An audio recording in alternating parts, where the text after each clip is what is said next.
21st Century Entrepreneurship with Martin Piskarik.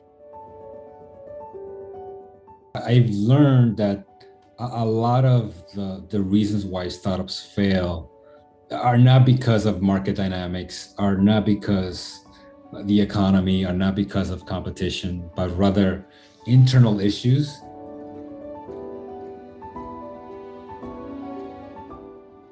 %80 of which could be avoided if you have the right context and the right guidance at that point in time.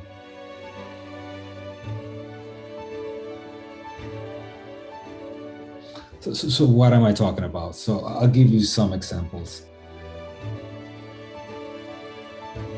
A lot of startups start off with the wrong team. What do I mean by that? So a lot of startups start typically as a solo non-technical founder. That's really hard to do. When you're a non-technical founder, you don't have the context you need to iterate on your product, which is software, and take the advice from the customers into the product.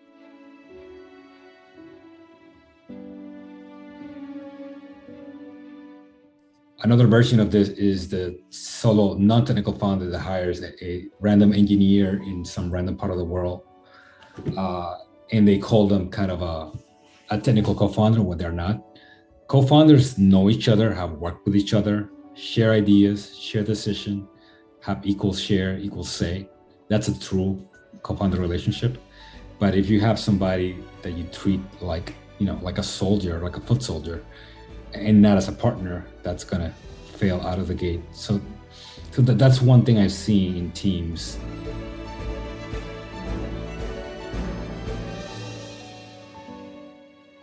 The second thing in teams I see a lot is that they look at startup ideas like an MBA would look at a startup idea. I'm an ex-MBA. So an MBA looks at a startup idea like, oh, there is this market that's huge. We should go solve a problem there.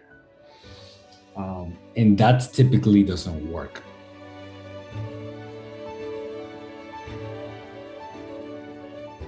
What does work is looking at it like an engineer. Like, I had this problem. I faced this problem. Let me go fix it.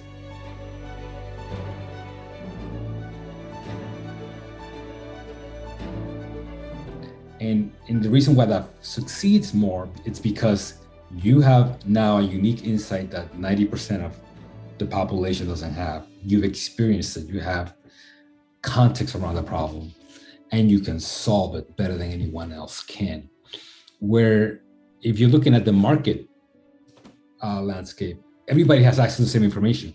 So you're no different than anyone else, right?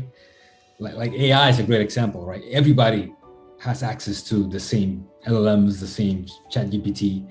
Like, unless you've experienced the problem where you have a unique insight, that's gonna help resonate. So those are two of the reasons I've seen, and I have many more, but those are two core reasons I've seen how startups fail, and that I wish I knew when I was starting out.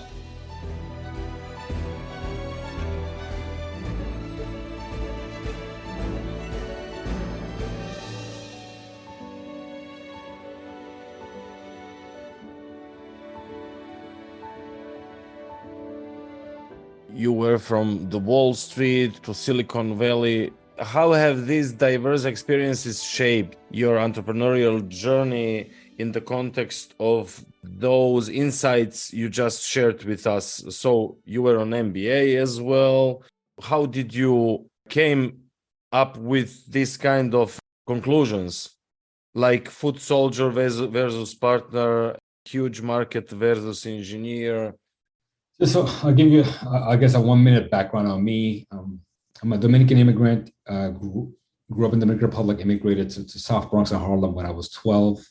Out of high school, I joined the Air Force, dropped out of the Air Force to become an airplane mechanic, just so I could help my parents make ends meet.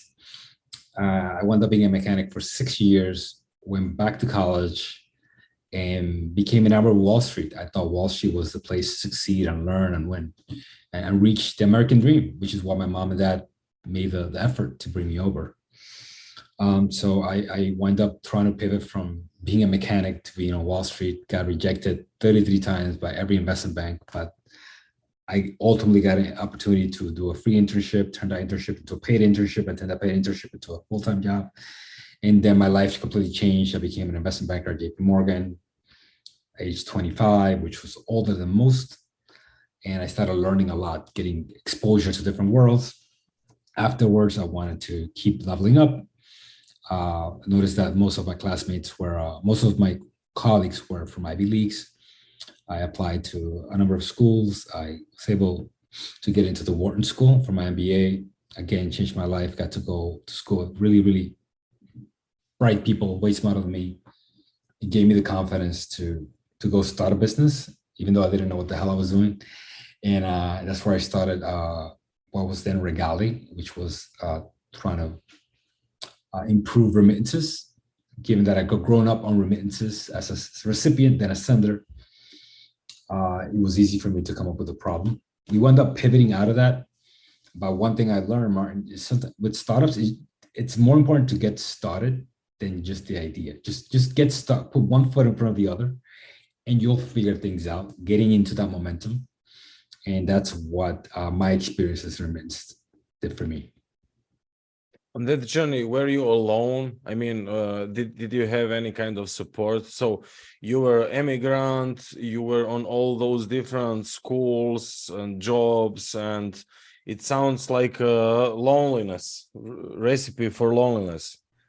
Yeah, it was very lonely. Luckily, I was able to participate in organizations that really helped me. Organizations like SEO, MLT, and what I learned, Martin, is that the power of being in the right room makes a big difference. Because when you're in the right room, you surround yourself with people that are smarter than you, and you get to see what success looks like. Even though you are here and they are here, it actually makes you see, okay, this is what winning looks like. Let me start copying that and like emulating their habits. And you do that long enough, you start winning yourself after long enough without much effort, because it becomes natural.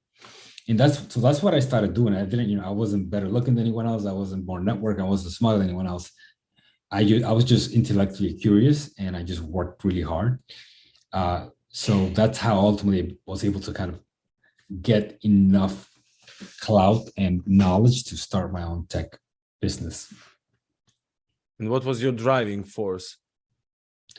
That's a good question, Mark. I think one of the big drivers was for me, just, man, I'm so lucky to be here. I'm so lucky to, I grew up in a neighborhood in Santo Domingo, which was not very good. Then I grew up in another neighborhood in Harlem, which was also not very good. I actually lost one of my best friends to gang violence. Rest in peace. And I felt, when I was graduating business school, I just felt immensely lucky. And I felt like I have to succeed to repay back for that energy and that blessing. And, 10 years doing anything is a long time, but doing it in a startup is a long, long time. Many times I wanted to give up, many times I wanted to quit, but I felt indebted, and I felt an immense sense of gratitude to have the opportunity.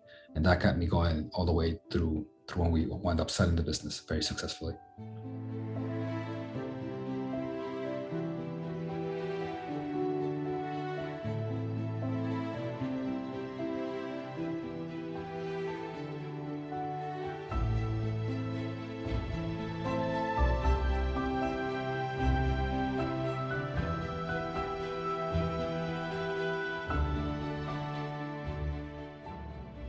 Any specific daily routine, mindset, so way of thinking that helped you keep on going, way of living, sport activities? Yeah, it's good that you asked that, Martin. So one of the habits that I picked up late in my journey, actually in 2020 during the pandemic, was Stoicism. I picked up the book Meditations by Marcus Aurelius, which had a deep impact in my trajectory, because it helped me reframe problems and obstacles. At that time, I was going through a lot of depression. My wife and I had just lost our first baby. I lost my grandmother. I was Yeah, it was in a very dark place. So I needed something to get me out of it. I'm not the most religious person, but I think Stoicism really helped me reframe things in a more not positive or optimistic, but in a more practical way. This is how you can channel anger. This is how you can channel anxiety in a productive way, and that helped me get out of that situation, to success.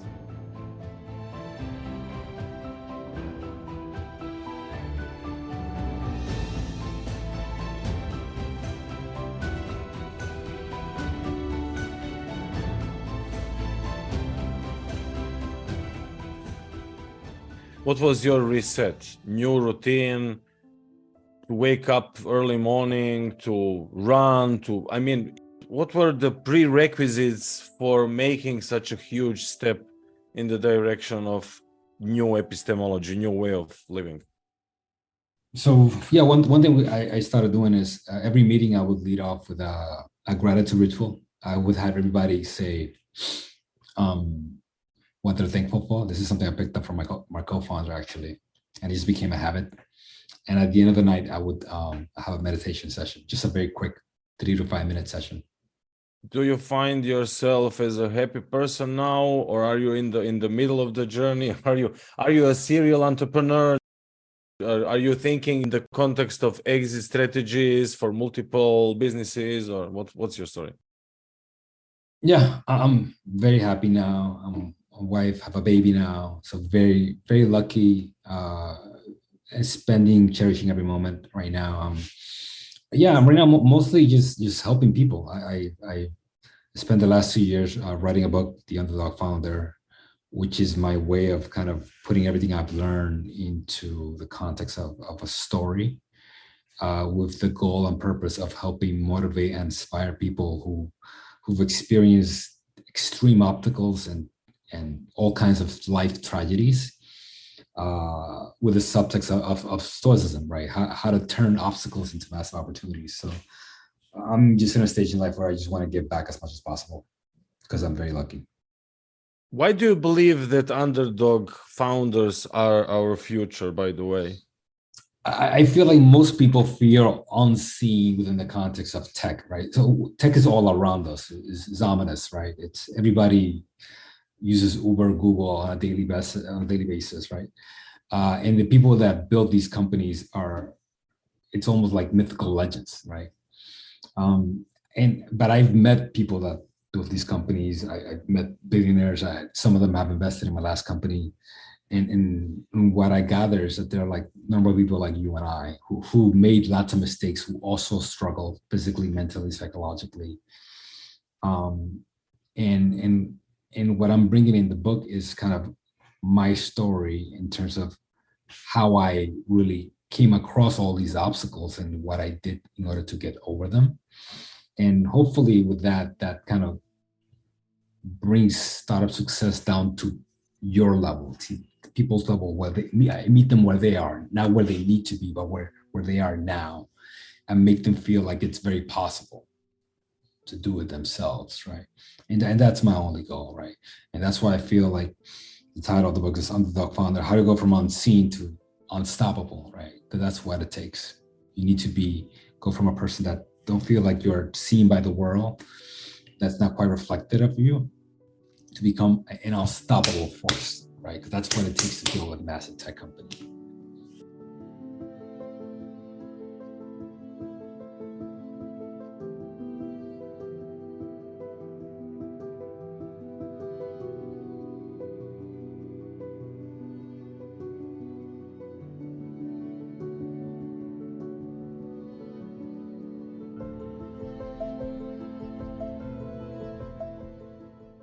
Can you share with us some key principles that you address in your book to help entrepreneurs overcome, let's say, various obstacles?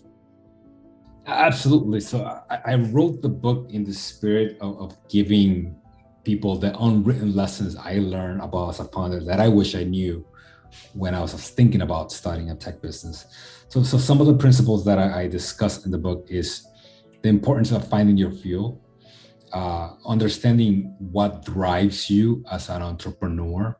It's key because ideas may change, teams may change, markets may change, products may change, but what doesn't change is what drives you. And you need to know that because it's such a long journey, so tough, so hard. You will get beaten in every single corner that unless you have clear, precise clarity on what fuels you, what drives you as a person, you'll just quit. The other thing that I talk about, as I discussed earlier, is just getting in the right room, figuring out who are the smartest people that you can get a hold of and just go hang out with them. You'll become naturally better at what you're doing as a founder just by hanging out with smarter founders who are slightly ahead of you, or people who are just better than you in other aspects, like whether sales or software development or fundraising or hiring. Just hang out with people who are better than you in one specific skill set, and you'll naturally become the best version of you by hanging out with them. And the last kind of key principle I talk about is it's cultivate grit. Grit is by far the number one attribute in successful founders that I've met. And that is because after a while, startups just become a game of stamina. Like, can you stick around long enough to succeed? I always talk about the Twitch story. So Twitch is obviously one of the most popular websites in the world. It's where you go to stream live video games. And the funny story of how that started, it started as a reality TV website, which is a horrible idea. This guy named Justin Can, who's a dear friend of mine now, would strap a TV to himself. This is before the internet, like, got cell phones. And he would record himself 24 hours a day. And he did that for 7 years. And that was the business. And then one day he's recording himself playing video games, and they noticed that, hey, everybody is really paying attention to this. What if we just record you playing video games? Then that became, what if we just record other people playing video games? And year 7, they pivoted from Justin TV to Twitch, and they wound up selling the business for $1 billion to Amazon. So that's just really grit, sticking around long enough for good things to happen.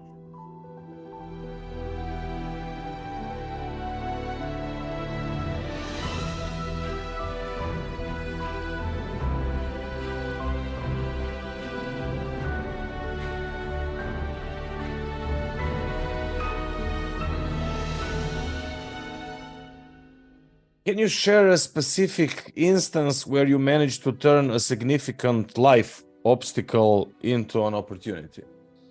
Yeah, I remember, Martin, when I was about 25 years old, already 3 years older than the average senior in college. I was working as an airplane mechanic nights and weekends and holidays. And I was looking to transition from being an airplane mechanic to investment banker. And I knocked on every door. I got rejected for each investment bank 3 times. So I wound up getting rejected 33 consecutive interviews. And at a point, I remember I would just take anything. I was just tired of like going to work as an airplane mechanic, coming home with grease in the cold on holidays. And I felt like I would have just taken any kind of job where I didn't have to do that every single night.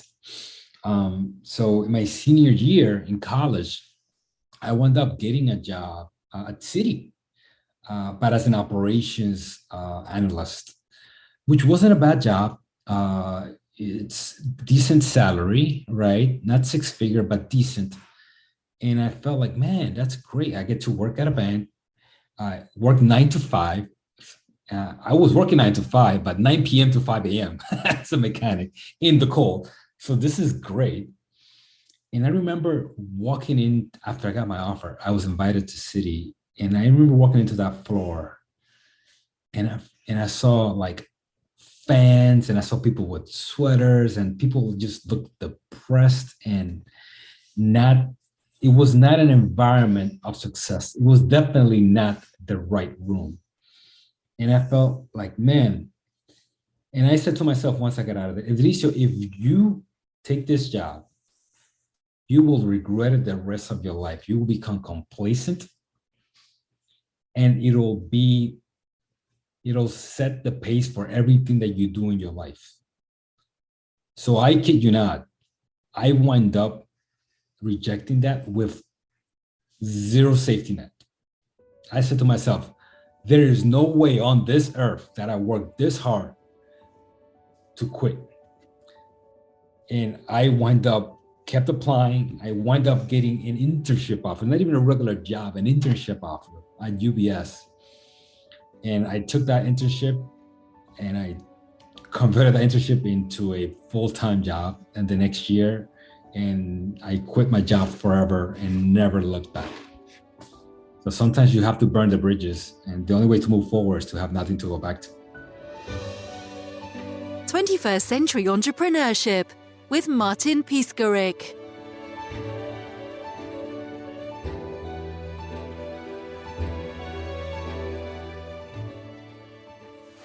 Imagine a space where triumphs, trials, and tales of entrepreneurship come alive. Welcome to the 21st Century Entrepreneurship Podcast, a gold awarded journey hosted by Martin Piskarik, connecting with listeners in 95 countries and ranking in the top 0.5% of all podcasts. Join our exclusive community, elevate your perspective, and embark on the path to success.